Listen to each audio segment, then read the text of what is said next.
Hey, Geekscapists, how are you doing? Welcome to a brand new Geekscape podcast. I'm Jonathan London, your host. If this is your first Geekscape, well, here's what to expect with Geekscape. And I've had this discussion quite a bit. You see, Geekscape started in 2006 as a podcast. And then Matt Kelly, one of our faithful Geekscape listeners from the very beginning, said, I'd like to start a podcast. So Matt started a podcast under the umbrella of Geekscape. That was our second podcast, The St. Mort Show, no longer on the network. And since then, we just started adding podcasts. Geekscape is now the podcast network. We've produced films. We've done all sorts of stuff. So when people ask me, like, what is Geekscape? First and foremost, I think it is a podcast network. It is definitely the name of this flagship podcast. It's also been a production company for film projects, web projects, all sorts of things. Ultimately, what is this show? That's something I've been thinking about recently. The show kind of follows my own interests. Sometimes I like to sit down with a guest, as you're going to get today on the podcast. Sometimes you hear a panel from a convention that maybe I moderated, like at Comic-Con when I did the Netflix Lost in Space panel. That was a lot of fun, and I put that up on the feed. Sometimes it's a grab bag. Sometimes Ian Kerner and I sit down and we talk about Marvel movies. There's all sorts of stuff available to you on this feed, but what is actually Geekscape the show? Well, it kind of depends on the week. A lot of podcasts I just don't listen to. They focus on one subject, and once that subject's exhausted, I kind of feel like, I think my ADD addled mind doesn't allow me to do the same show every week. I just follow my interests. And this episode is definitely an example of that. I've got my good friend Joe Scott on the show. He's a storyteller, and he put out my favorite podcast of this year. It's a brand new podcast. It's called Download. We're going to talk about it because it's a bit of a journalistic podcast. And what he did was he and the team there at Download, they went and investigated the rise and fall of Ain't It Cool News. Some of y'all may be familiar with Ain't It Cool News. It was started in the mid-late 90s online, and it was for film journalism or just film websites and film enthusiasm. It was the place. Well up until the 2000s. And we're going to talk about it because Film School Jonathan was definitely an Ain't It Cool fan. And it was incredibly influential, not just to me, but also to Geekscape. Like, am I talking about movies? Am I talking to filmmakers without Ain't It Cool News paving the way? But that's also for better or worse. Ain't It Cool News was also taken down by a bit of controversy, and also competitive sites like our own and other voices coming into the space that Ain't It Cool News paved the way for. So we're going to talk about that with Joe Scott. I think Download is an incredible documentary podcast. I suggest it to all of you. Some of you already commented that you're listening to it. So we're going to have Joe here in a bit to talk about that. Real quick, I do want to eulogize Wolfgang Petersen. This is super sad, but just before we started recording the show, I learned that Wolfgang Petersen died. Wolfgang Petersen, I think he's always been around for us. I was born in 78. I will tell you, here's a little bit of a spoiler to my upcoming wedding in October. Our guest book is the book from Neverending Story. That movie is so important to us, both my fiance Heidi and I, that it's actually a part of our wedding. Beyond that, I think my biggest Wolfgang Petersen memory for me is not my favorite Wolfgang Petersen movies. He's made so many that are awesome, but as far as memories of seeing a Wolfgang Petersen movie, as a kid, it would be Neverending Story. But when my dad drove me to college, we didn't know what to do once I got to school. I didn't have any friends. My dad was there for the weekend, and I was completely unfamiliar with West Philadelphia where I went to undergrad. But Air Force One was playing, the Harrison Ford movie, and so we just went to see Air Force One. And I went to see it with my dad at a very transitional time of my life, going to college, and I'll always remember that. Walked out of it super pumped. I love Air Force One. It's a super cool movie. But yeah, I think other than that, I would say that the movies that we didn't get from Wolfgang Petersen, like Batman versus Superman, he was supposed to do that early in the aughts. Stuff like that. I feel robbed as a film fan and as a Wolfgang Petersen fan. So Wolfgang Petersen, wherever you are, we miss you, man. Super sad to hear that Wolfgang Petersen passed. All right, Geekscapists. I made you sad. I've made you anticipate the guests. Let me check my list. Okay, this is Geekscape. All right. I think I've done everything I can. It's only been 16, 17 years of podcasting. I'm just getting my hang of it right now. Let's go ahead and start Geekscape, shall we? Here we go.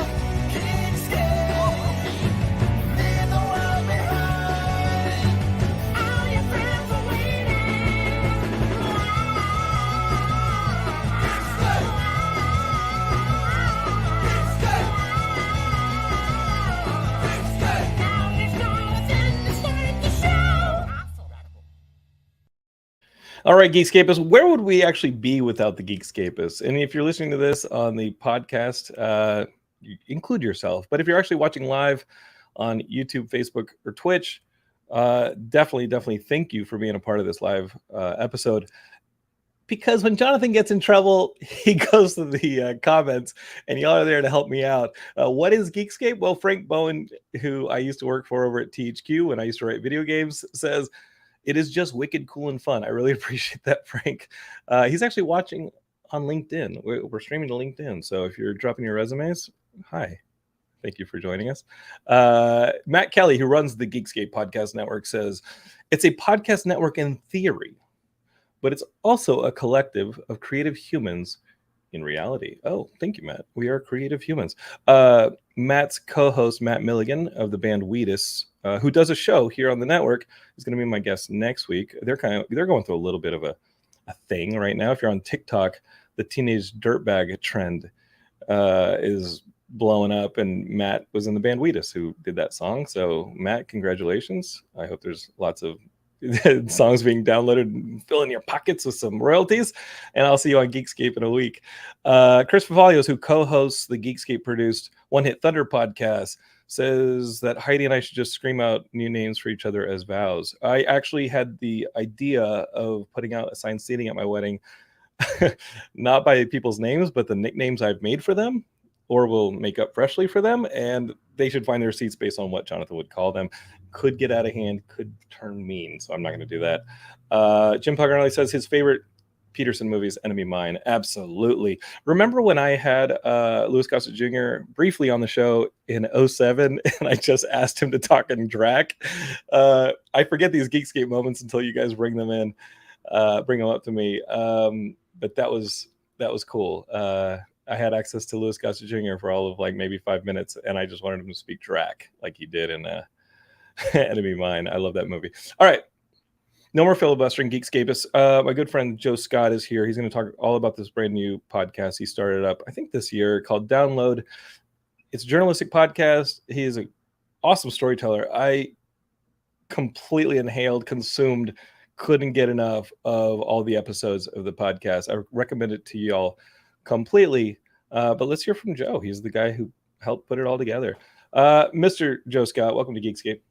Hey, glad to be here, and thanks for saying it's your favorite podcast of the year. Wow.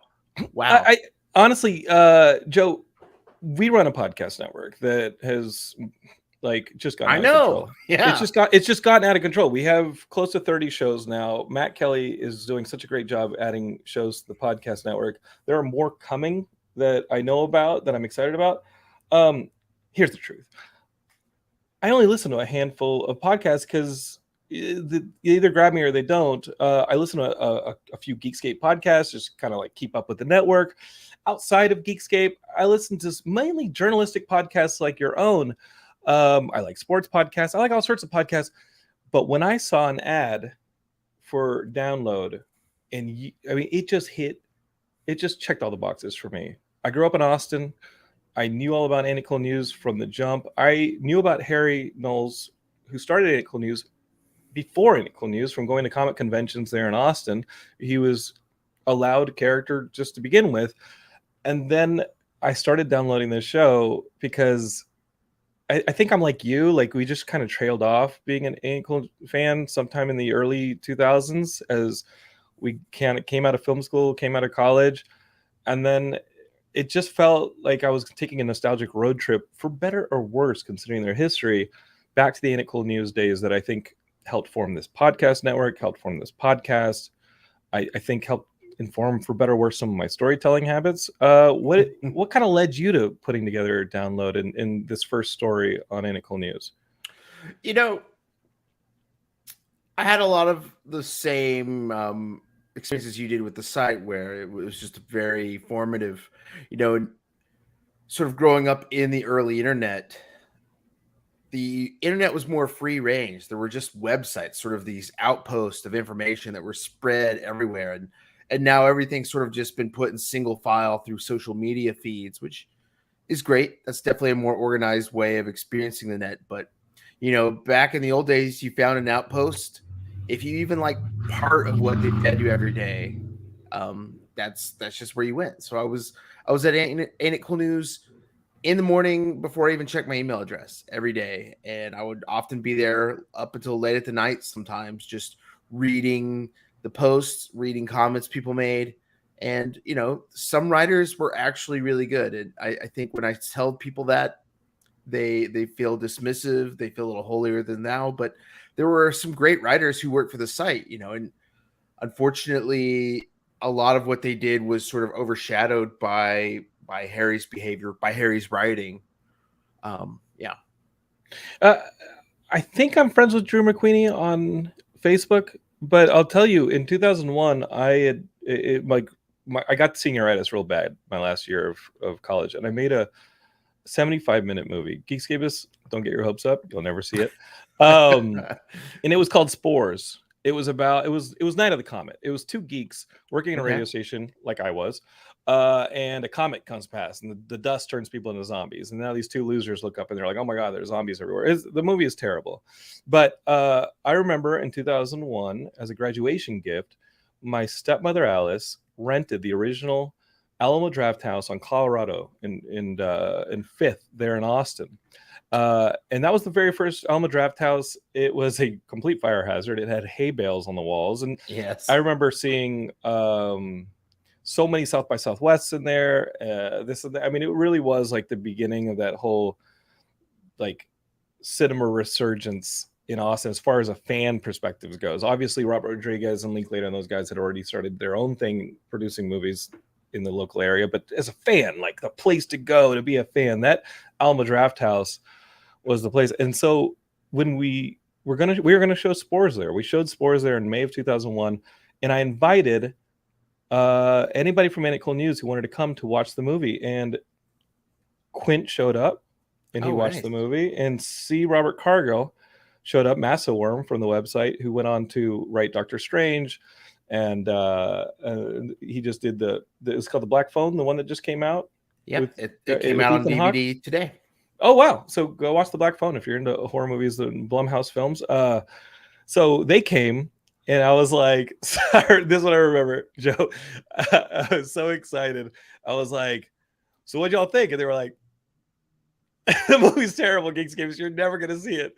But they clearly did not write about it for the site. But just the fact that they took an hour and a half, 2 hours out of their day and came and hung out in the theater and watched my bad singer movie from college that I probably, I made, like, that meant a lot to me. Well, and because at the time they were rock stars, total rock stars. And you'll have to understand this if you weren't familiar with Ain't It Cool News, because I believe, Joe, you were getting a lot of flack from the audience, because what ended up happening 10 years later, 15 years later, is you start hearing about the controversy with Devin Faraci and with the Alma Draft House, and ultimately with Harry Knowles, who started Ain't It Cool News in 95, 96, 97. You start hearing about those controversies, but right there, 2001, when we booked that screening and invited the Ain't It Cool News people, you couldn't have bigger film journalists from the internet come and check out your movie that you made in college. There's no getting around it. And two of them showed up, and they were rock stars, like you said. I think it would be impossible to be in Austin in 2001, to go to the original Alamo Draft House at that time and not walk away from those places being obsessed with movies. You know, it was just such a transformative experience to go to those places and to see this community just geek out hardcore over film. It really made watching movies feel so cool. And nothing has ever been like that since. I've gone to other Alamos and they're fun, they're great. But believe me, the first Alamo, you know, this was amazing. So amazing. We ignored the fact that it was a massive fire hazard that could have killed us all. I started going. So the first Alamo Draft House, I was an Aint News fan my senior year in high school when I was about to leave Austin. And like you, I checked it in the morning. I checked it between classes at college. I checked it at night. I wanted to see what the big spoilers were. And Aint News was notorious for having people go out to these test screenings, like the NRG test screenings, where they were testing movies months before they were released. And people would write these spoiler reviews and the site would post them. So you would know. I remember, and I talked about this 2 weeks ago on the, I think on one of the Comic-Con episodes, Geekscape. I've stopped kind of judging movies based on early reports, early leaked photos. This after on Aint News in 1999, I saw those X-Men costumes leak, and I was like, these look horrendous. Where's the yellow? These aren't the X-Men costumes. These look goofy. These look like Halloween outfits.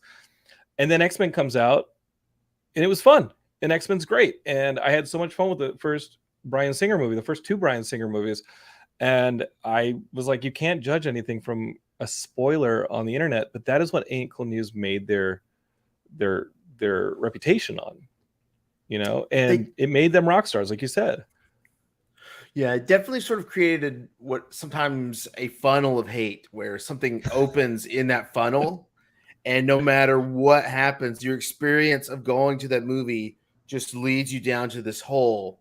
And in that hole, the only emotion you have to express is, I hated this. And, you know, it really pissed a lot of filmmakers off, because if they got caught in this funnel of hate, sometimes there was no way out. You know, James Gunn and Zack Snyder, their first feature-length film, the Dawn of the Dead remake, was originally in that funnel of hate, and they had to break out, or they were, you know, their film was going to be doomed. Their careers would be flatlined. And, you know, fortunately, they found a way to work through it, but it was a very contentious time for them. And, you know, I see that funnel of hate now on social media. You know, for the last 3 months, we were told that She-Hulk was going to be this dog shit garbage show, but I saw the first episodes this weekend. I thought She-Hulk was great.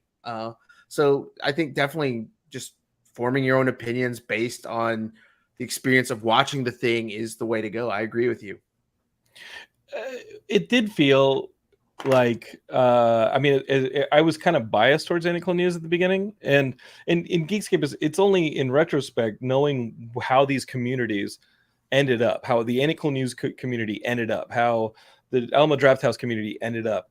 It's only in retrospect that people look at Aint News. And also, if you're a filmmaker, the stuff they were doing wasn't cool, like spoiling movies, you know, influencing the process. For the most part, it wasn't cool. But that's kind of a double-edged sword too. Without that process, do we get the Lord of the Rings movies that we got, that were pretty much note for note perfect when they hit theaters, and surprised a lot of people, because Peter Jackson at the time wasn't a well-known filmmaker.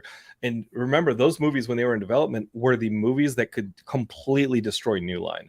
It was the Golden Compass that ended up doing it. But at the time, everybody was like, what is New Line doing making back-to-back Lord of the Rings movies at the same time? They're with a filmmaker who's completely unknown. They kind of use, I mean, can you tell that story? I don't want to spoil too much of Download. I think you Geekscapists who are listening to this, watching this, should download the series. But can you kind of tell the Peter Jackson Aint News story about Lord of the Rings? Because I think that actually really proves the influence of the site. Yeah, absolutely. And I don't think knowing the story necessarily spoils the show. I think it's more than just the story. It's a lot of ideas that resonate with me. But, you know, essentially, you know, especially with new directors, fresh directors who don't have a lot of clout, you know, studios just steamroll over them. And during the production of Lord of the Rings, there were a lot of times where the studios were trying to steamroll over the Lord of the Rings team.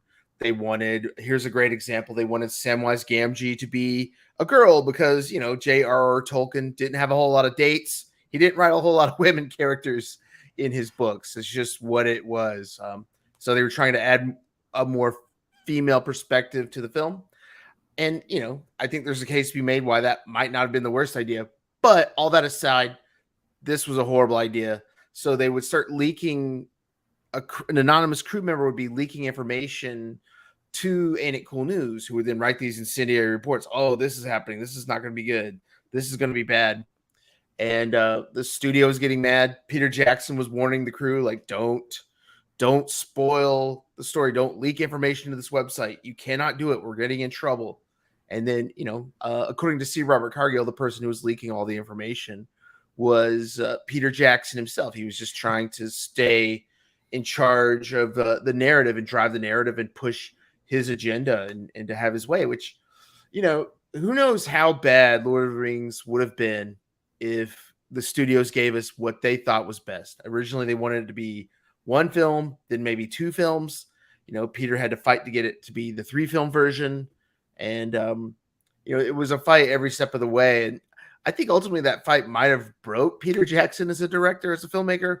But he got the film across the finish line in the state that it is. And, I don't know how it could have survived otherwise. So absolutely, you have to thank Ain't It Cool News for the film's success. And people are probably pissed to hear me say that, but I definitely believe that's true.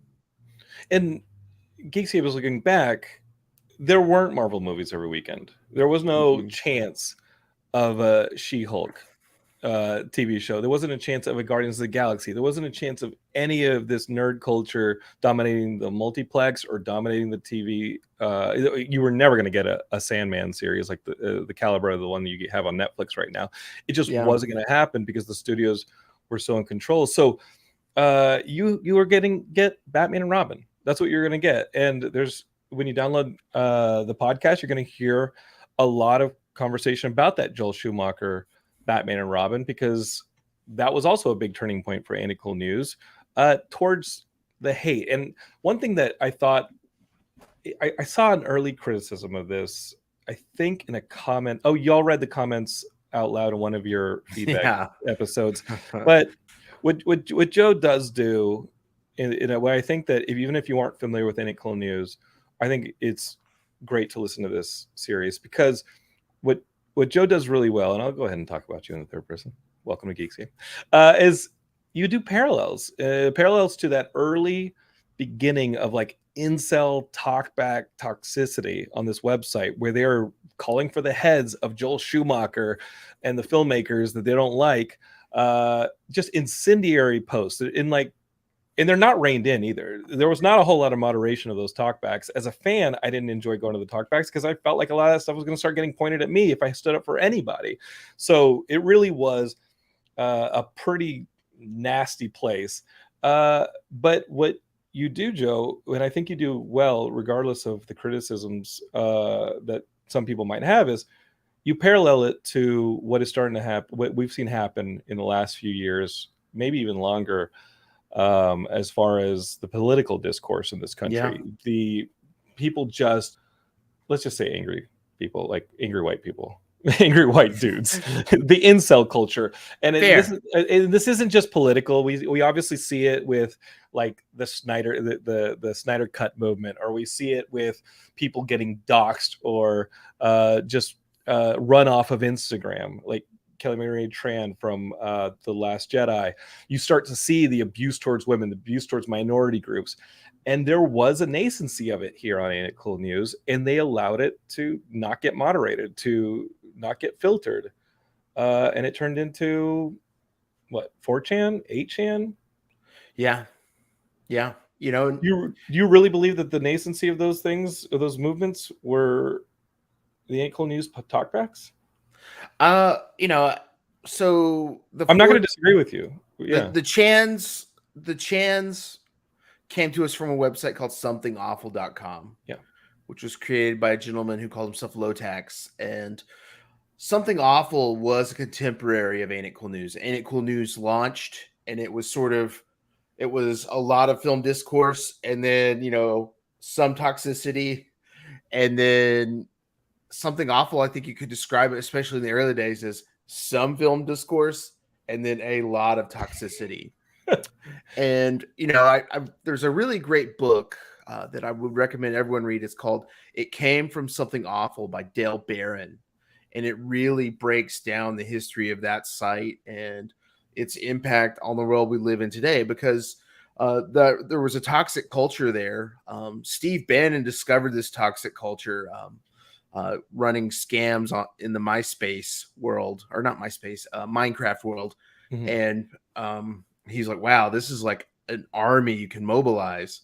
And, he saw oil in them hills and he struck it. And, they ran a campaign against Hillary Clinton, who had a very, very expensive campaign, one of the most expensive in history. And Trump was running a campaign with a much smaller budget. And he won because they harnessed that hatred that they found, this undercurrent of ooze. I just watched Ghostbusters 2 with my kid. She wanted to watch Ghostbusters 2, and there's this river of slime that's fueled by hatred. And, I think that can be internet comment sections for sure. Yeah. What do you do about it at this point? I mean, this is 2099, 2001. What could have been done then? As much as I agree with you that this talk back, because I didn't like setting foot in that damn place. It was gross. Could there have been anything to plug that dam, or was it always going to burst? Well, I think a great rule of thumb is if you can't afford to properly moderate your talkback or your comment section, then you don't get to have one. And I'm not saying that should be a law, but I think that should be a guiding ethos. And that's certainly something that didn't happen there.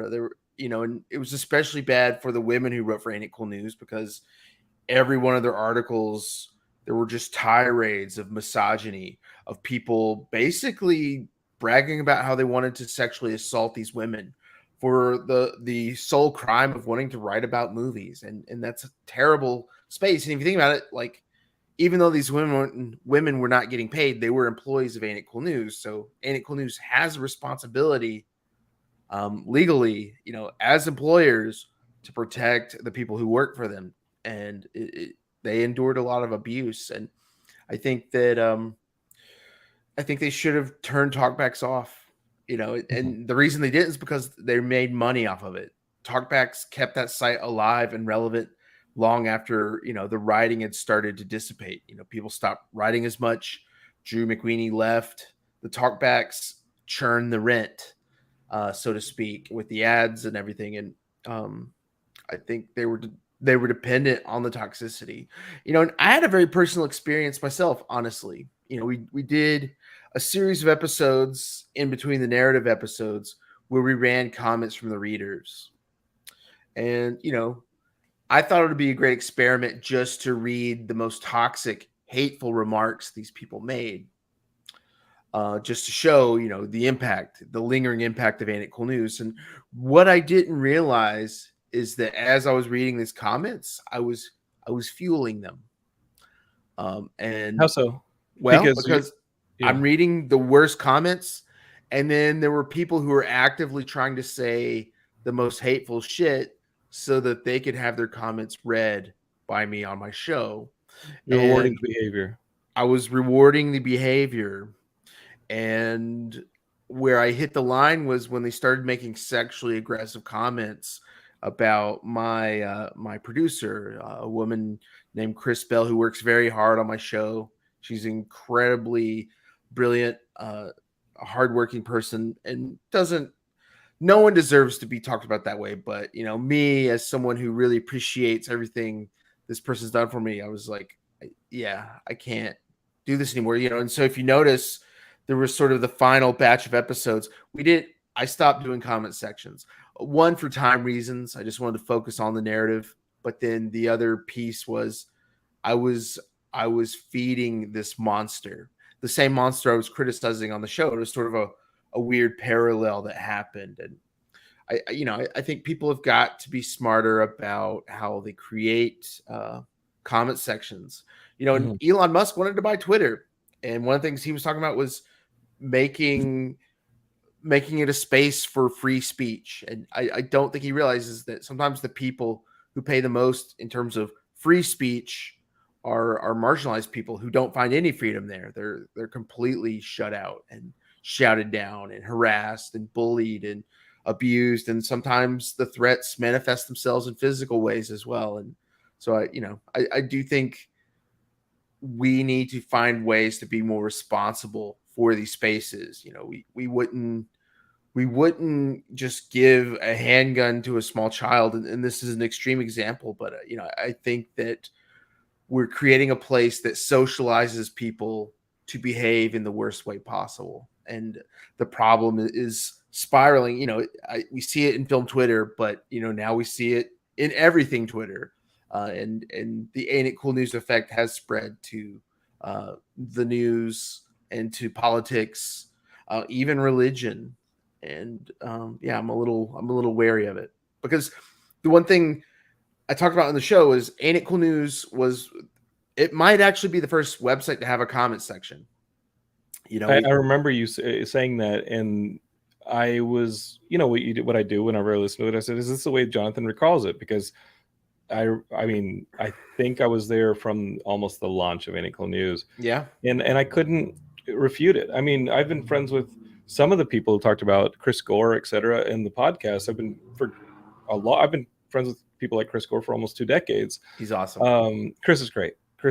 But I tried to think about refuting that, and I couldn't think of a website that had a comment section sooner. We had a comment section for a long time on Geekscape, and thank goodness places like Facebook, or maybe where you're watching this podcast right now, if you're watching live, thank goodness they cannibalized that and took the numbers right out, because I would look up and anybody had a little bit of a disagreement with Jonathan or what he's doing on the show, and I'd hear from it. And I also got to give you credit, Geekscape, is if you go back, I did this thing that people in their 40s probably shouldn't do, but I started a TikTok for Geekscape. I know. I started at Comic-Con, and I've been going back and finding old stuff. I like to post like an old Geekscape moment a week on that TikTok alongside new stuff.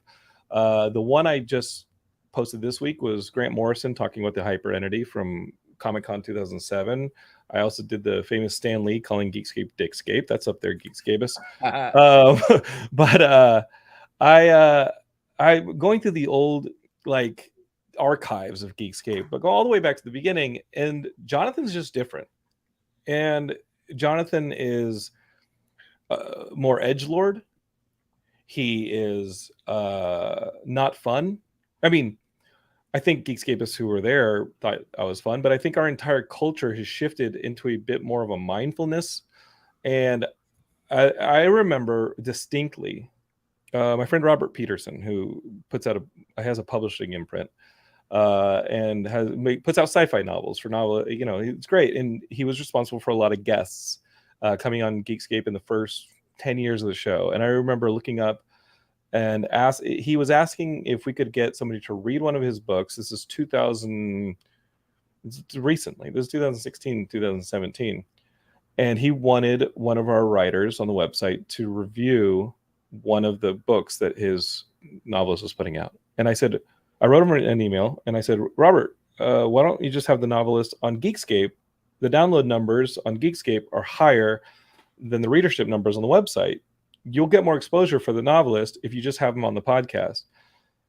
And Robert said, I don't want to do that. And do you want me to be honest as to why, as your friend? And I said, absolutely.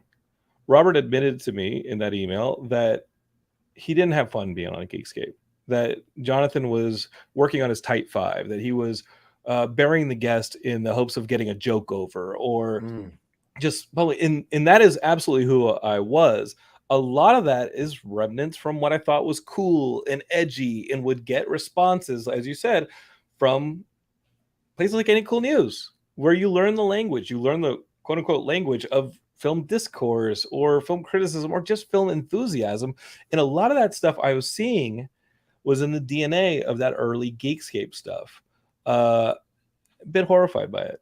I remember when Kevin Smith first emailed to be on the podcast when we were doing Geekdrome back on Revision 3, before Revision 3.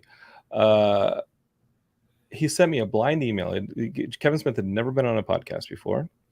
He had listened to us talk about the upcoming Clerks 2, the trailer. And I had misquoted him on a J. Michael Straczynski quote about Spider-Man that had been on J. Michael Straczynski's Spider-Man that had been in Wizard magazine. I'm completely misquoted Kevin Smith. He sent me an email to correct me. It was from Snoogans37 at AOL.com. And Edgelord Jonathan responded to that email with, "Fuck you, you're not Kevin Smith." And let me tell you, Geekscape, it all could have gone a different way had Kevin been not as good a person as Kevin is. He responded with a very patient email that had a link to the early View Askew boards, and it had a link. And when I clicked the link, it sent me to View Askew's boards, and it just had a post just for me that said, "Hi, Jonathan, it's me. When can I come on your podcast?" A week later, Kevin's on the podcast, and the rest is history. Like he's clearly all in on the podcasting. He's great. I did see him a few months ago. We had a great catch up and talk, but my response to him is unacceptable. You wouldn't have said "fuck you." You're not. You can't say that to somebody on the street. It was unacceptable, and it was educated by communities like this that I was a part of. Yeah, and well, it's taken me a while to shake off the "don't hate, create" Geekscape. That's only Geekscape in the last 7, 8, 9 years. That's not good, and it took some thumping for us to figure that out. Yeah, the internet is like a dog owner that gives its pet a treat when it shits on the couch. And unfortunately, we're the dog. And so as a creator of internet content now, I challenge myself.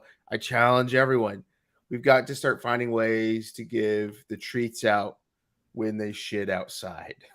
Mm-hmm. It's just we've got to start finding ways to turn this mechanism around and to make it reward, acknowledge, pay attention to, uplift, better behavior, better humanity, or we're going to lose this thing. One thing that you learn as somebody who starts something and runs it for a community, an organization, is that it trickles down from the top.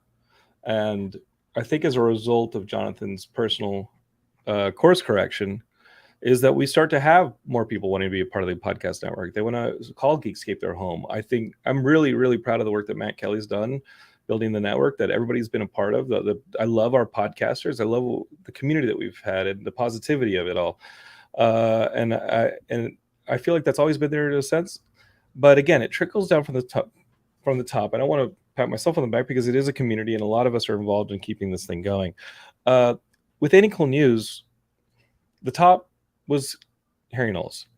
And you could be a Drew McWeeny, or you could be C. Robert Cargill, or you could be anybody with like the best intentions. And ultimately what trickles down starts with Harry. And when he in 2017 had these allegations of sexual misconduct or assault, I hate to say it, you kind of saw it coming. Did you see that coming? Because I knew Harry from before Any Cool News, just as a witness to him at places like the Austin Wide Garage Sale, where he and his father would sell stuff, movie memorabilia and things like that. It kind of felt maybe that I saw it coming because of the toxicity that had come out of the site. Maybe I saw it coming because the Blade 2 review, which is notorious, is one of the worst reviews ever and is almost unreadable, is when I think pulled the plug on Ain't Cool News. I mean, he compared Guillermo del Toro's Blade 2 to Guillermo del Toro going down on a woman as the audience. It was uncomfortable to read then. It's uncomfortable to read now. You have excerpts of it in the podcast as an example. I think Jim Pelgrinelli in the comments says, I trailed off being an Ain't Cool News fan after that Blade 2 review. Vomit emoji. I think that was a lot of us there, Jim.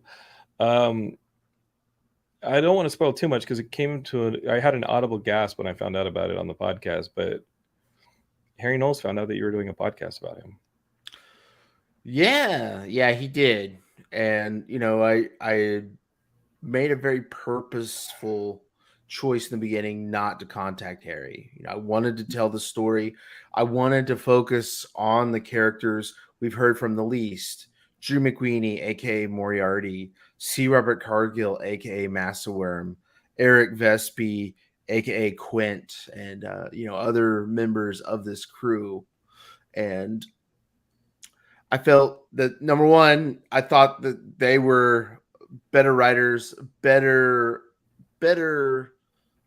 I would say, leaders of this community than Harry. And, I think that shows today. But beyond that, I just knew that if I had a shot at telling the truth, I was going to get it from them, and certainly not Harry. But I was interviewing everyone I could speak to, and then I found out that I got a message from Harry. He found out about this work I was doing, and he confronted me. And it was interesting. My initial response was to call his bluff. He'd kind of been real sticky about not giving any comments after the allegations came out. And so I said, "Hey, would you like to do an interview?" Really, truly hoping he would say, no, I don't. Doesn't want to talk about it, right? Yeah. And just disappear and leave me to do my work. But he's like, "Yeah, let's talk. Let's do it." And so then, I had not completed my research by that time. And I think you can definitely hear that in the interview. And so I do this interview with Harry Knowles, someone who, is a disgraced figure, who has done a lot of terrible things, but still very much was this figure that loomed large in my life when I was a little kid. When I was, I was born in '80, so I'm still like a freshman in high school when I first went to Ain't It Cool News. So just sort of encountering this person who at one time was a huge deal. And when we spoke, my number one goal was just, I already knew he did the things he was accused of. Too many people have accused him. He's accepted some accountability in a weird sort of half-assed way multiple times. In Geekscape, it's the interview is a 2-hour final episode of at least this storyline on download, and it is worth listening to. As much as I despise, I mean, I literally groaned when in episode 9 you said, "And then something happened. I was contacted by Harry Knowles." So I hear you've been investigating me, and it just pulled me back to every time I've been in a room with Harry, and just how he's the original incel. He's the original neckbeard. He's, in his presence is huge and larger than life. And ultimately it felt like, oh boy, Joe's going to go toe to toe with this force. And I'm rooting for you because I'm loving the podcast for 9 episodes. And I was so weary turning on that 2-hour conversation with Harry.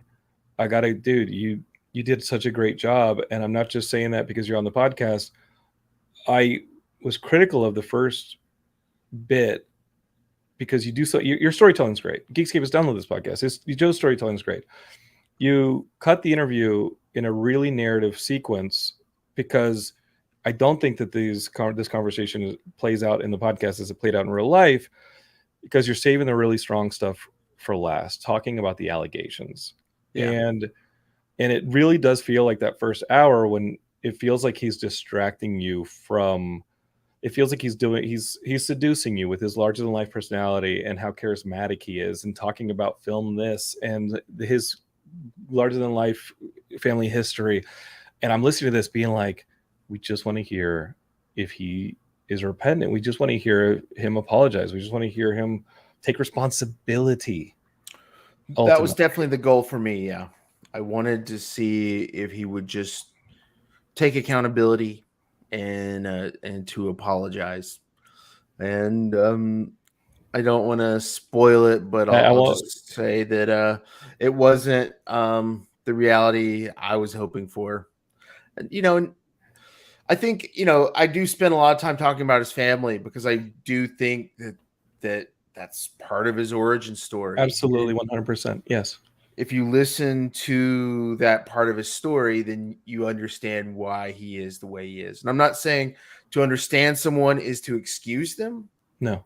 because I think everyone's responsibility in life, I say this as an abuse survivor, everyone's responsibility in life is to unfuck themselves. You have to. You have to unfuck yourself, or you're going to abuse other people. Hurt And people, that, hurt people, and all that. Yes. yeah, and unfortunately, he's got a whole lot of unfucking he still needs to do. That was a takeaway from that final interview for sure. Geekscape is you gotta listen to this thing. And again, I reached out to Joe. I think after I'd listened to 2 or 3 episodes of this thing, there are at least 10 on the narrative podcast, and they're not short. These things are an hour plus. So, and that is not a fault that they are required to be that length. I do not think that they're excessive at any point. There are episodes where y'all review, get some comments, like you said, that are come between the episodes, that take them or leave them. I listen to every single word of it, but we want that reward, and I think that the conclusion was both. It is going to sound like the biggest. They were. I was satisfied with the result, but also frustrated. I was satisfied because, of course, that's the final word from this individual, but also frustrated by the final word for this individual. And to understand that, you just need to listen to this. Our good friend Jennifer Zhang, who once hosted a podcast on this very network and is welcome to again. Jennifer, we love you. Come back, do another podcast with Geekscape. She said, I didn't know about the Blade 2 review. I just read it now, and I need you both to apologize to me for bringing it to my attention. Yeah, I'm Jennifer, sorry. We totally magnified that voice again, and I'm really sorry. We love you, Jen. And again, there's a funny story about that review. Yeah, go for it. So, I have a really great voice actor who plays the voice of Harry Knowles throughout the show. He's incredible, to the point where it wasn't until the credits that you revealed that I was like, how was that not Harry Knowles? He did such a fantastic job. Just getting his tone, and the tone makes your skin crawl. Just getting the tone right. He did such a great job.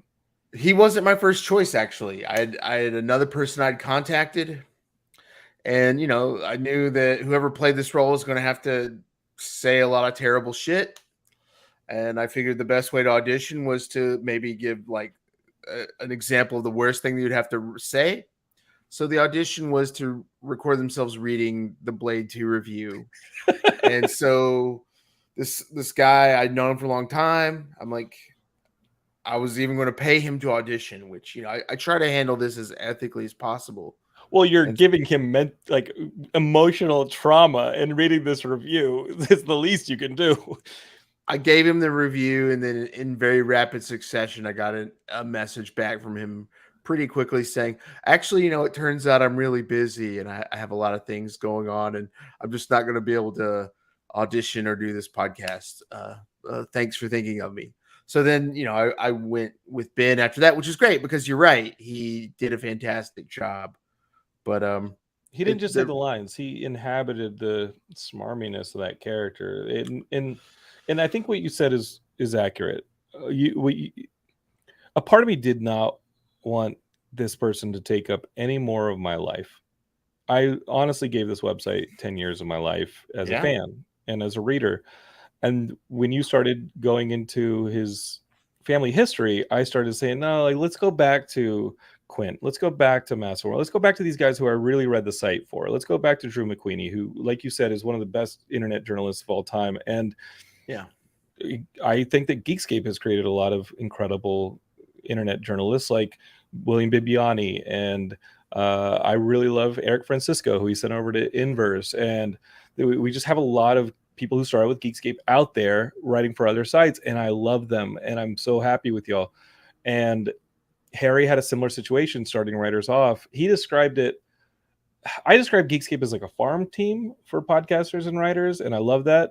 But you always have a home here, like Jen, hi, who also said that we are forgiven for everything. And so thank you, Jen. You don't have to forgive us. You don't.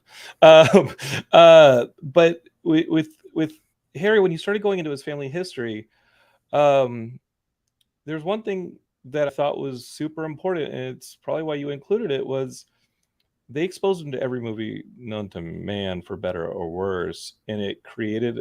So, I mean, I hate to be like, oh, violence, video games cause violence, movies cause violence, or this or that, but I figure I think with the family trauma that happened, and with some of the exposure to it, to what he was seeing, I can't think of like how the definitions were in his head to how the real world operates. And in that final interview, I can't help but feel like you're talking to somebody who has a bit of a disconnect with how the real world Yeah. operates and how real people operate, as opposed to how they operate in film.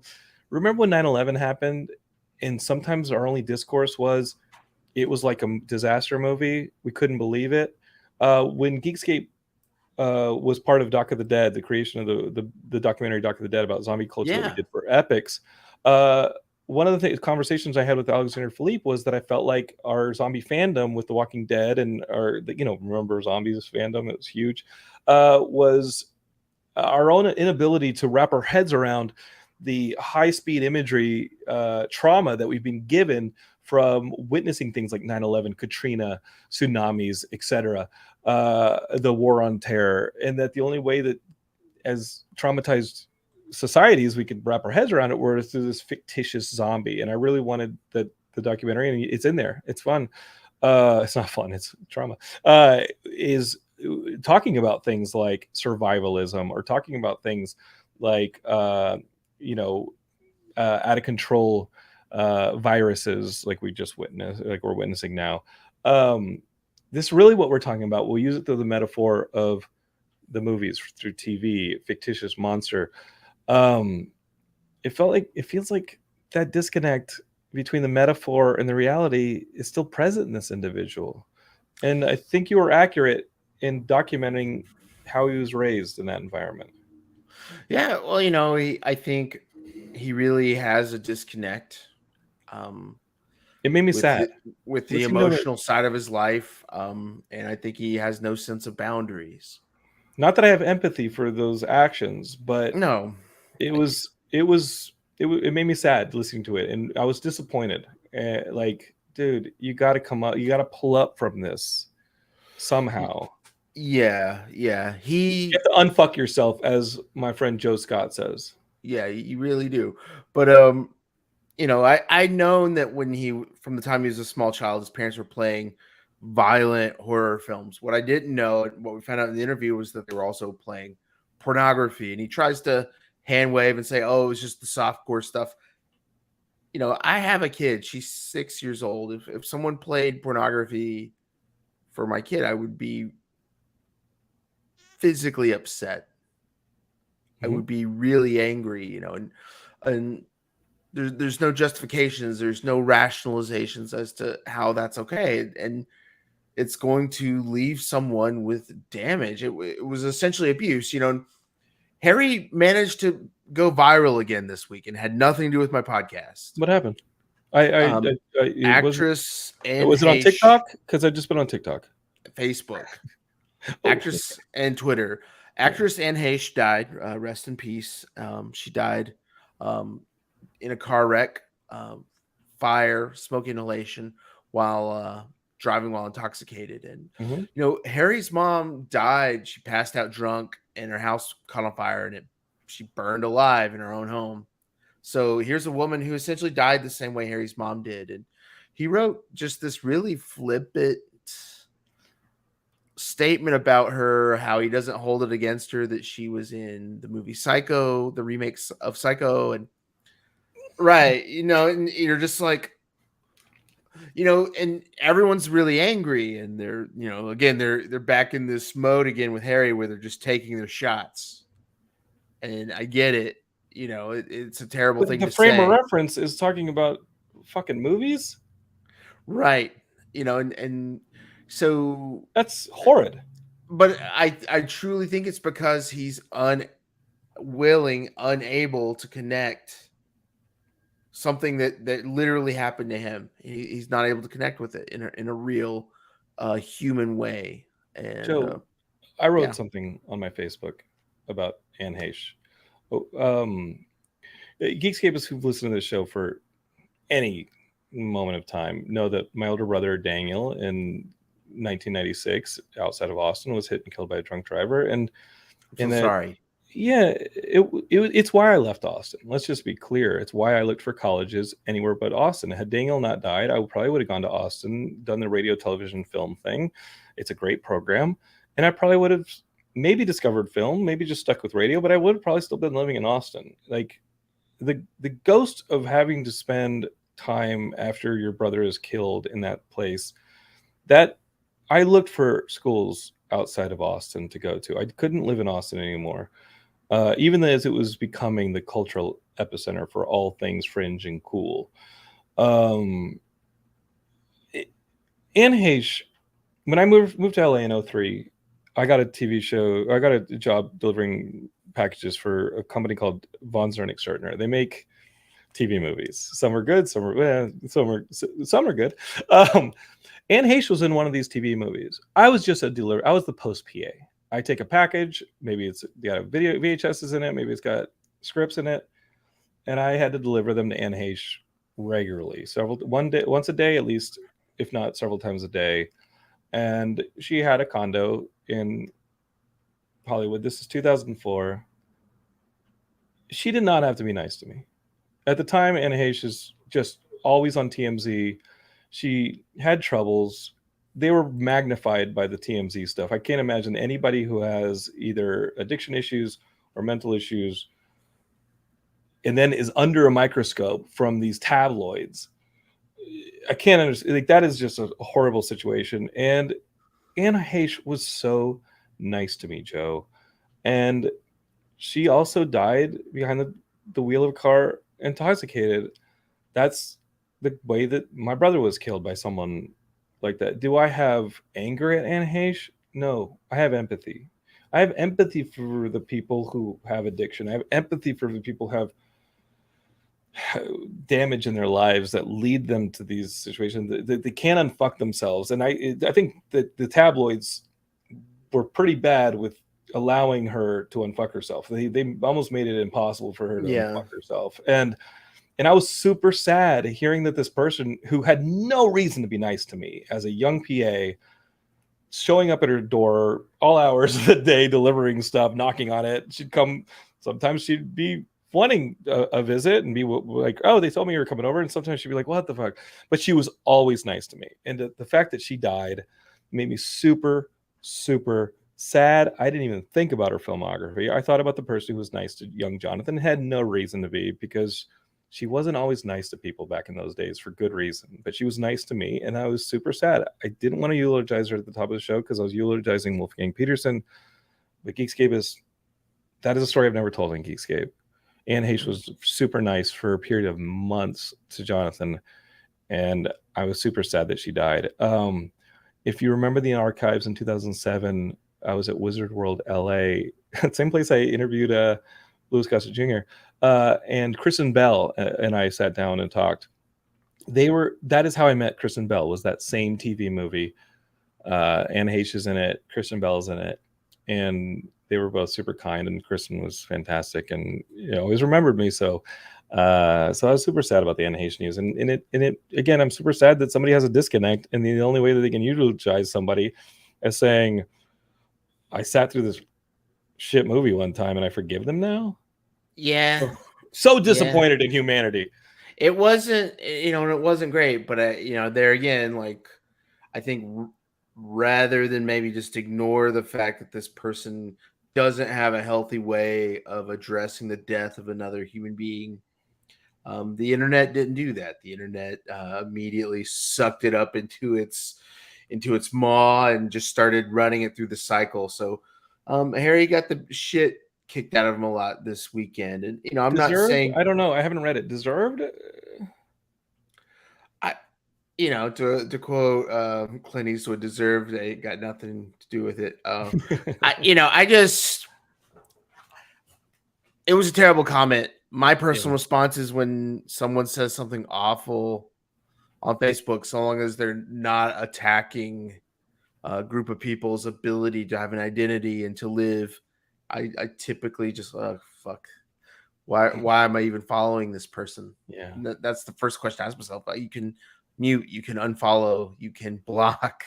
But what's interesting is that rather than do any of that, people just started resharing his comment, with their additional commentary, like "fuck this guy." Sure, He but can it's eat giving shit. but it's giving air, it's giving oxygen to the fire It's in one giving form or oxygen to another. the fire, and he's getting beat up all over social media. And there again, he doesn't apologize. He doesn't admit that, hey, maybe this was a bad take. He doesn't just delete the post, which any normal person would probably do. Just move on. Um, He wants the attention. On some maybe level, he wants, at least on some level. on some level, maybe, maybe that keeps in his mind, that keeps him in the conversation. But I just think that it was an interesting case study, and just how the internet brings the worst case and humanity all at 365 degrees. Well, Joe, I appreciate you being on the show. Yeah, I just want to I've ask really you enjoyed this chat. something. So Geekscape is, if I haven't said it a million times, go check out this download podcast. You can find it anywhere. Here's the thing: it's tricky spelling, but it's download. You replace the A in download at the end of download. You replace it with a W. You'll find it on any podcatcher you have. If you listen to Spotify, it's there. If you listen to Stitcher, it's there. If you listen to it on Apple Podcasts, Google Podcasts, is all there. You please listen to this. It's the Rise and Fall of Harry Knowles. If you search for that, you'll definitely find it. I think it's fantastic journalism. I wanted to ask you, Download is a series. This is one of the this is its initial story. Have you thought about what the next story would be, Joe? I've thought a lot about it. This story took me 2 years to create, roughly. I started it when I got fired from a job in September 2020, and We're gonna blame the pandemic on that. I'm gonna blame, honestly. I'm not going to get into it. It's a crazy story. All right. Well, maybe actually, if maybe you we can had hear it some time, other time, yeah. If you had time, I could get into it. I don't need to wrap the show. I'm the boss. All right, here. let's do it. I'll tell you what happened. This is actually a crazy story, and it all goes back to Harry Knowles too. So, okay, I was working in the corporate offices of Goodwill, the thrift store that supposedly does a lot of philanthropic things across the country. So I'm working as a marketing professional on storytelling projects. And so they told me to interview someone for a success story. I was like, great, I'll make a podcast about this guy. Okay. So they send me to interview this guy. And what Goodwill does, for anyone who's unfamiliar, is they help people have a hard time entering or re-entering the job force, and they help upskill them and get them trained and get them ready to enter the job force. So I'm interviewing this guy, and I'm like, they didn't really debrief me on anything about him, which is great. I'll just find out the story as we talk. Joe, this is going to become a podcast. This is going to become a video. What it's a podcast, this interview that you're doing with the guy?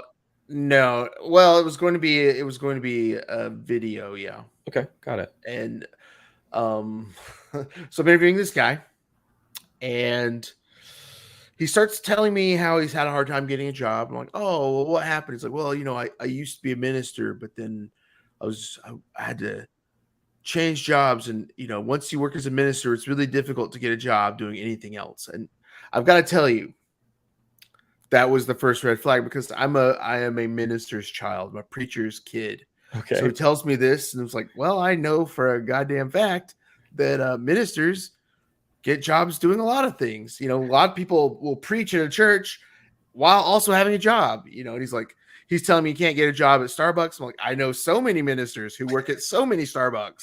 This is wrong. And, so I'm like, oh, okay. All right. Just kind of nodding my head. And so far, so bad. So far, okay, weird.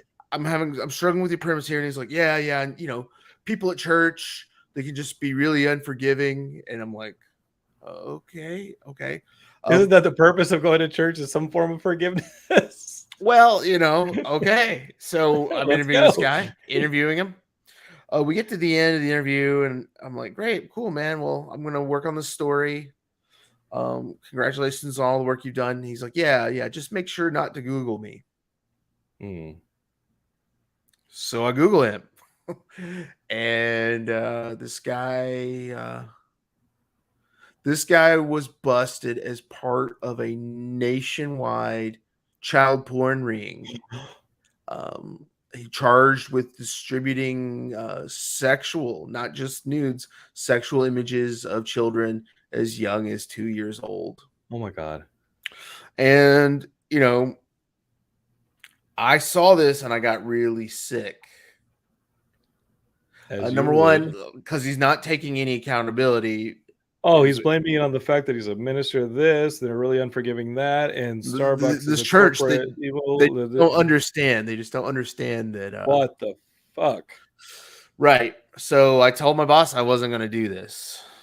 They had And to understand that, Joe. They had to understand that we're not going to give. We're not. They had to understand it. Listen, I told a story earlier today. I have a friend, George Pepe, who sometimes tries to, he goes online. He meets different people that would be interesting. He had me booked. He had a guy booked on Geekscape, and I said, "Hold up, can you Google him real quick? I can't. You have to ghost this guy. We can't have him on Geekscape." And I'm not going to say who it was. Maybe some Geekscapes will be like, "Oh, let him on." I just didn't want to give this person a microphone. You can't give these people a microphone. No, they had to understand this. Joe, please tell me they understood this. so their reasoning was that they'd already told this person they were going to do the success story. Who So gives a fuck? now it'll be awkward if we suddenly don't do the success story. It would be incredibly awkward if you do. This is horrible. No. Well, not it would be incredibly awkward if we did, because this person is all over the news. I live in Greensboro. He was living in Greensboro at the time, but he committed all of his crimes in Raleigh, which is the capital of my state. So I'm like, yeah, I'm not doing this, and they're like, you have to do it. Because we can't just go back on our word. We told him we were going to do the success story. It's like, he's literally still charged with this. He hasn't even gone to court yet. Like, you can't do a success story about this guy. Haven't you heard that, like, people think that there's like pedophile rings out there? Do we want to say this guy's working for us? Kind of falls in bed with it. The second that you make it any kind of a success story or give it any resonance, that's kind of an endorsement. That's kind of an endorsement. And I'm not in any way acknowledging or verifying that this QAnon stuff is real, but I'm just saying, I mean, that is just stupid. If people believe that, the last thing you want to do is say, well, here's a pedophile who works for us. Holy shit. So they were insisting that I did it. I was refusing. And, here's where the story goes a little deeper. Is part of the reason I refused is because I had a kid who was around that time 4. But then another reason I refused is because I was sexually abused as a kid by a minister. Oh my God. As you alluded to earlier, as a victim of abuse, there's just no way that you magnify that voice. And so, I'm like, I'm not doing the story. Sorry. I'm not doing the story. I'm not doing the story. Finally, they push me. And I'm like, look, I'm not doing the story because I was sexually abused by a minister. And it's fucked up that you made me even have to tell you that. And the first thing that came out of their mouth was, you must have had, it's unfair for them to put you in that situation. You must have had a horrid visceral reaction. First thing my boss tells me is, well, I won't think any less of you because of this. I'm so sorry. And then I was like, that's which hospital did you send him to? I didn't, Oh, you can't. Oh, I guess you can't. No. I mean, you can't hit anybody regardless. No. You're right. I'm still correcting myself here on Geekscape. You're right, Joe. You shouldn't hit people. You're right. That's what I tell my kid. We don't hit. You have to tell me too. Can you once a week text me that once a week? Please tell me that. But and then like 2 weeks after that, I was fired without cause. And so I'm out on my ass, and it just got me thinking, like, I kind of spent a good chunk of my life obsessed with this website created by this guy who did a lot of really fucked up sexual abuse, who refuses to take accountability, who kind of ran his community like a church or like a cult. And very much so.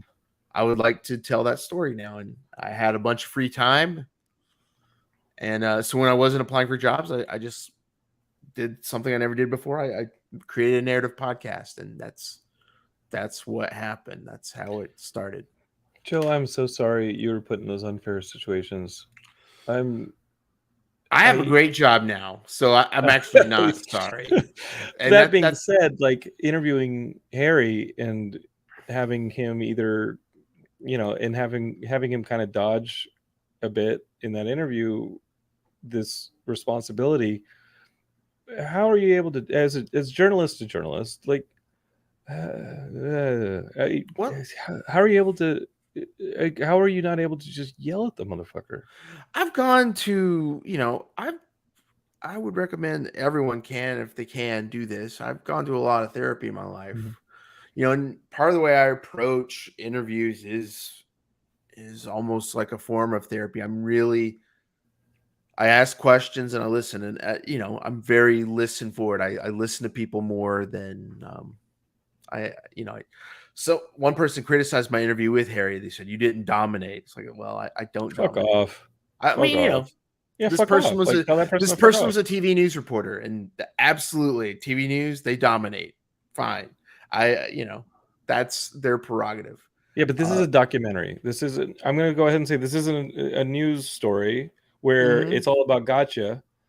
This is a documentary that you're making, and as a documentary filmmaker, you're letting the story unroll. And again, that interview is, to me, I was like, this interview is cut out of order. You even say like this happened very early in the interview, very early, in like the third hour, and this and that. Like, Geekscape, you got to listen to the show. How dare they take they're in a different medium. The only similarity is that they're doing an interview. But other than that, this is a completely different medium with completely different things that they need to satisfy. You were telling a 10 plus hour documentary series as opposed to we better get the hook in the 3 minutes because we're only going to have a 3-minute news bite. Off with that bulldog shit. Well, if you've worked or in news media for a long time, in terms of respect and those people stop esteem, talking when you do that bullshit. They stop talking. The people you respect, the people who got the least respect, I as a former newspaper reporter, were the TV people, because they ran around with no context. They were pushy. They would, try to shove in and get everyone out of their way. They tried to dominate, and that's not how I feel. I definitely respect TV news because in a lot of ways it's becoming the only news now. We've lost so many newspapers. No, everything has to be a 30-second bite. Everything has to be a 30-second bite. 30 seconds. And Geekscape, they hate me. Some of the press people hate Geekscape because I say, hey, you got to give me 30 minutes. I got to figure this out. I got to talk to this person as a conversationalist. Like, let's face it. I'm not the smartest interviewer. I don't do a whole lot of research. I like to talk to people. I love to talk to people. I'm addicted to talk to people. I need time to talk to people. We've got some great people coming up, but I have to talk to them. If I don't talk to them, I can't relate. I can't figure out. I can't connect. And this community is about connection. Geekscape is about connection. Because when you have a disconnect, you start making these little fucking monsters, and they got to go. This is not a place for monsters. And I think there's only one way to unfuck this ourselves in this community. And I go every 4 o'clock every Friday. Jonathan is in therapy. I think we got to figure this out. And I did want to ask you, as I'm listening to this podcast that documents the rise and fall of this community online and was a precursor to a lot of the things that we're dealing with today.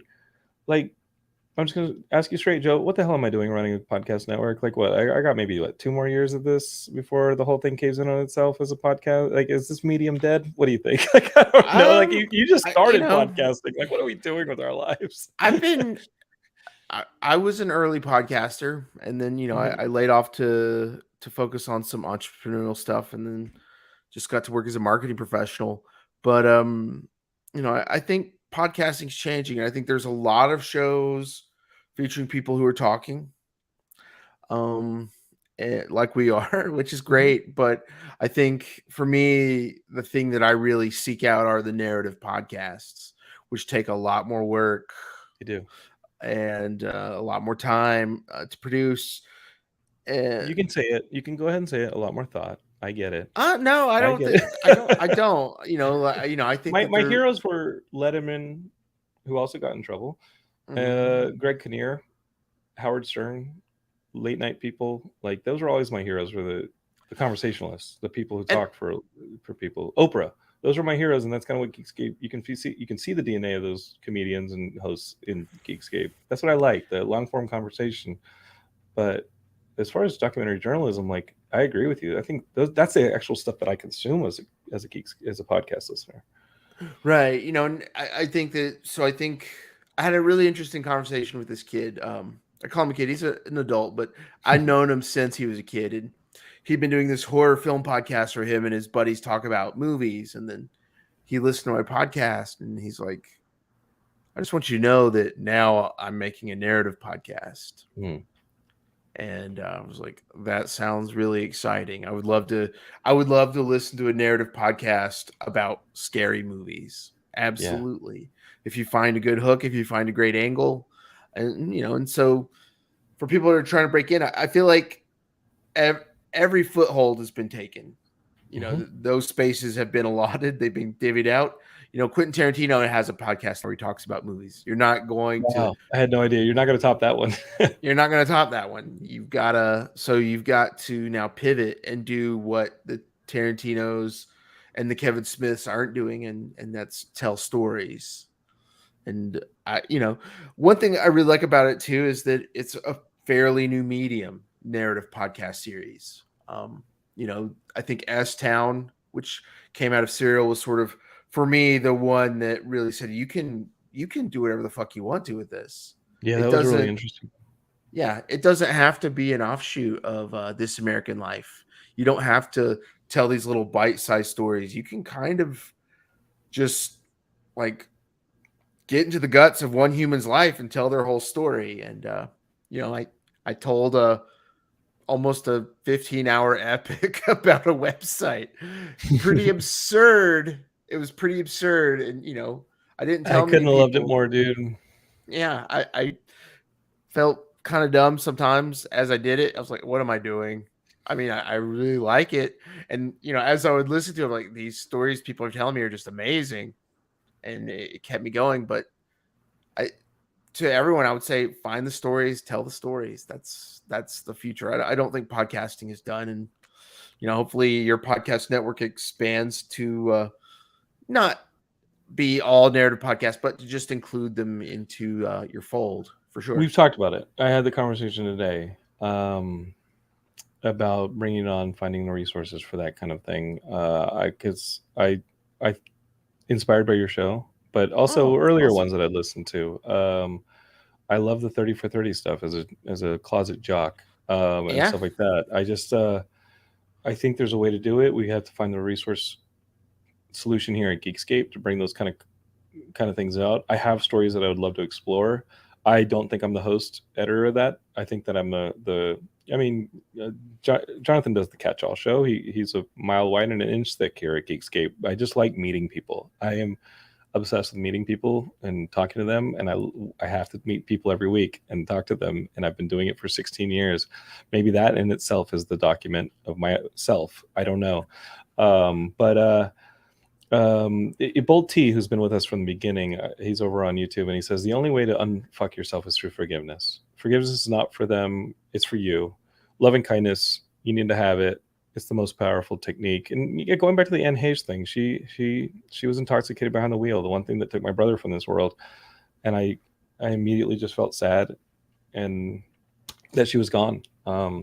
Whereas I think 10 years ago, I would have been like, fuck her, fuck that, fuck this. Why did she do it? Da, da, da. These are people who are in pain. I think we're all kind of suffering through this existence, and we got to figure out how to Yeah. be kinder to ourselves and each other. Joe, I could have you on for a million years doing this show. You say you know what you're going to do next. You do or don't know what you're going to do next. Well, Now, I've got a few ideas kicking around, and I was okay. thinking, my experience in covering internet movie culture, I encountered a lot of toxicity. So I was thinking of pivoting to a less toxic community, like maybe video games. That was a joke, Oh, but you mother, you son of a. that was a joke. But a few ideas, and then I think there might be stories outside of the history of the internet that I'm really interested in as well. So looking forward to all of that. Fantastic. Joe, if we could be a resource to you over here at Geekscape, if any of the audience is out there and want to follow over, I've already told you what to do. Go over and look for download The Rise and Fall of Harry Knowles on any podcatcher you listen to. Listen to it right after you listen to this interview. Just go and get it. Joe, thanks so much for being on the podcast with me, dude. I clearly was so excited to have you on. Oh, well, thank you so much. Thanks for having us on, and this has been a really good experience. And yeah, I definitely, if you are the way if you were the way you described yourself as being, I think you're a different person now, and I think we've all got to try to work on ourselves. So it's good to Yeah, hear. I think it's important to cancel yourself and just constantly be involving, like Bolt T say, like forgive yourself for what you were, and let's just do better every day. Geekscapes, you know what we say around here: don't hate, create. The energy you put Great forward. motto. Yeah, well, I'll mail you the T-shirt. You've definitely earned it with this conversation. Thank you for giving it to us. Geekscape is, you can find Geekscape anywhere you look for any social media content. We're on the TikTok now. You can find us on the YouTube, Twitch, Twitter, all of it. Just search for Geekscape. You'll find us. A reminder, like we have a ton of podcasts out there with the Geekscape brand on it. Everything from pro wrestling to music to filmmaking to female filmmaking to comedy improv narrative, all sorts of stuff is on here at Geekscape. You just got to search and look for it yourself, and share it with your friends. If you enjoyed this conversation with Joe, if you enjoy any of the Geekscape stuff, it really helps when you hit that little share button, share it with your friends, and also a little 5-star, maybe a little comment. That always helps our visibility. We got so much cool Geekscape coming. Next week, we got Matt Milligan from Wheatus, the current TikTok rock stars, and our brand new podcast, Weird Algorithm, which takes a Weird Al song and explores it every single episode. There are a lot of Weird Al songs. That podcast is going to be on the network for a long time. And I got to tell you, Geekscapists, they're about to eclipse the number of subscribers this 16-year-long podcast has. So there are a lot of Weird Al fans out there, and they're kicking ass for the network. So I'm really excited to talk to Matt about it, because I think it's a fun idea and they're having a lot of fun doing it. So Geekscape is, I've already told you what the mission is. Go out and do it. Don't hate, create. And we'll see you next week. Bye.